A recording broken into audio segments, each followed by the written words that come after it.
আপনি কি কখনো রাগের মাথায় আইডি কার্ড অফিসে জমা না দিয়ে চাকরি ছেড়েছেন? তাহলে এই ভিডিওটি আপনি শেষ পর্যন্ত দেখুন। কারণ এই এক ভুলে শ্রমিক তাদের পাওনাদি টাকা খুব সহজেই হারায়। গার্মেন্টসে চাকরি করার সময় সবচেয়ে বেশি বড় ভুল যেটা হয়, তা হলো আইডি কার্ডের বিষয়টি খুব হালকাভাবে নাও। কিন্তু এই ছোট সমস্যাটি হয়ে পড়ে একসময় বড় সমস্যার কারণ। আমরা পয়েন্ট একে আসি, আইডি কার্ড কেন এত গুরুত্বপূর্ণ? আইডি কার্ড শুধু পরিচয়পত্র নয়, এটির সাথে যুক্ত থাকে হাজিরা, বেতন, চাকরির রেকর্ড।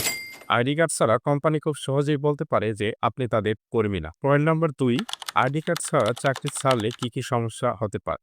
প্রথম হচ্ছে, আপনার ফাইনালি বেতনটা আটকে যেতে পারে। ওভারটাইমের টাকা নাও দিতে পারে এবং ভবিষ্যতে ফ্যাক্টরি সম্বন্ধে অভিযোগ করা আপনার জন্য কঠিন হয়ে পড়ে। কারণ প্রমাণ দেখানোর জায়গাটা দুর্বল হয়ে পড়ে। ৩ নম্বর পয়েন্ট হচ্ছে, ফ্যাক্টরি যেভাবে সুযোগ নেয় সেই ক্ষেত্রে। বাস্তবে দেখা যায় শ্রমিক হঠাৎ চাকরি ছেড়েছে আর ফ্যাক্টরি বলে আইডি নাই, হিসাব পড়ে। আর এই পরে কখনো ফিরে আসে না। ৪ নম্বর পয়েন্ট হচ্ছে সঠিকভাবে চাকরি ছাড়ার নিয়ম। চাকরি ছাড়তে হলে সঠিকভাবে রিজাইন পেপার সাবমিট করবে।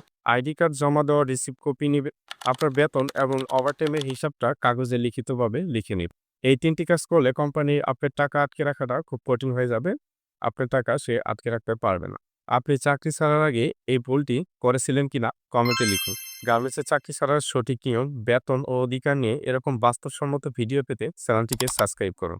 পরের ভিডিওতে বলবো আপনি কর্মক্ষেত্রে কোন ভুলগুলো করলে আপনার কর্মক্ষেত্রে চাকরি আর টিকবে না। আজকের ভিডিওটি এই পর্যন্তই। ভালো থাকবেন, সুস্থ থাকবেন। আল্লাহ হাফেজ।